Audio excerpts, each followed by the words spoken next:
Welcome back to Digital Survival. The system is failing, as predicted. And yes, satire might be the only weapon we have left against this madness.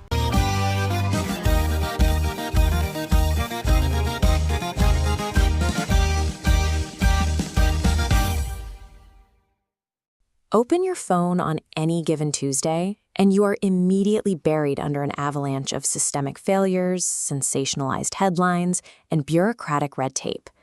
The human brain simply lacks the bandwidth to process an endless feed of existential threats. Faced with this constant barrage of grim traditional reporting, we tend to hit a psychological wall. We disengage, we tune it out. Eventually, the sheer, sprawling mess of modern political reality stops looking like a functioning society and starts resembling a poorly written, incredibly bleak comedy. This leaves us with a serious structural problem. If the electorate is entirely burned out, how do you get anyone to actually pay attention to the people in charge? You stop asking them to take it seriously. You lean into the ridiculousness, and you make the absurdity itself the punchline. Mindless internet humor serves a surprisingly precise function. Creators use targeted digital satire as a cognitive tool, slicing right through the paralyzing noise of broken systems. To expose the flaws of authority, you first mimic how authority sounds. Satirists do this by hijacking the exact formats that deliver our serious information.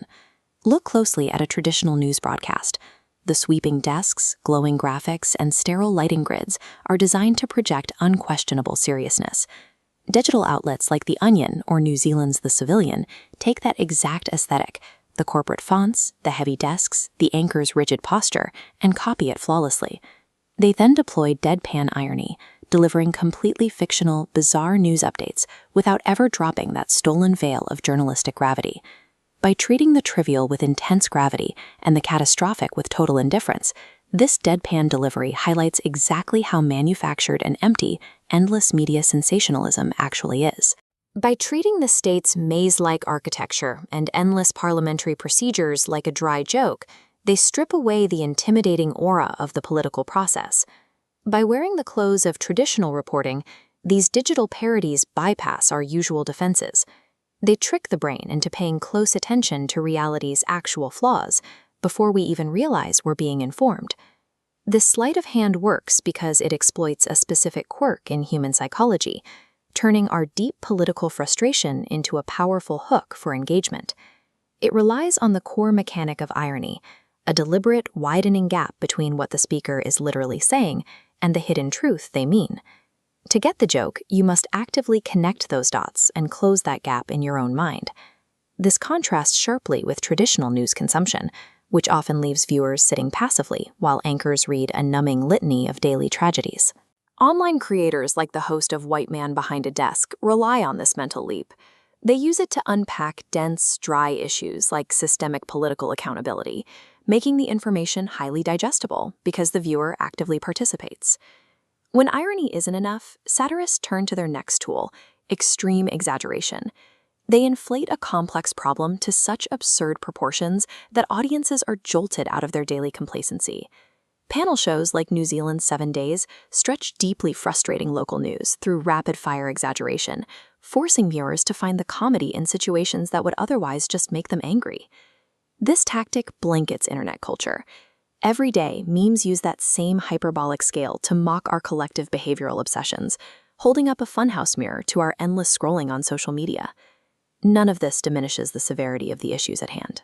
By demanding that we unpack the irony and process the exaggeration, the comedy forces us to mentally invest in the truth. When the laughter fades, the viewer is left with a residue of clarity about the systems they inhabit. Decoding digital satire is an act of rebellion. You are engaging in an active critique of established societal norms and the authority figures who uphold them. By dismantling the heavy, serious barriers around these topics, terrifying concepts like systemic corruption, unchecked bureaucracy, or the threat of failure suddenly become approachable enough to actually discuss. Modern digital platforms serve as high-speed laboratories for this process, instantly testing and scaling these moments of awareness to millions of viewers at once. A meme that resonates does so because it identifies a specific friction between a policy and the reality of the people living under it. Engaging with these formats allows the public to pinpoint exactly where the systems around them are failing. When you share that satirical video with a friend, you shatter the isolating, lonely barrier of political fatigue and replace it with a sense of communal awareness. Converting our collective frustration into shareable digital awareness makes irony a functional tool for highlighting political absurdity at scale.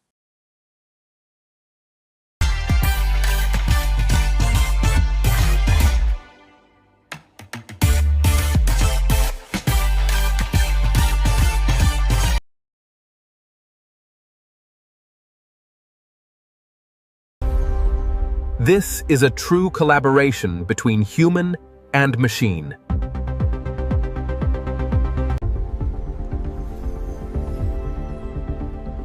Elevate your perspective.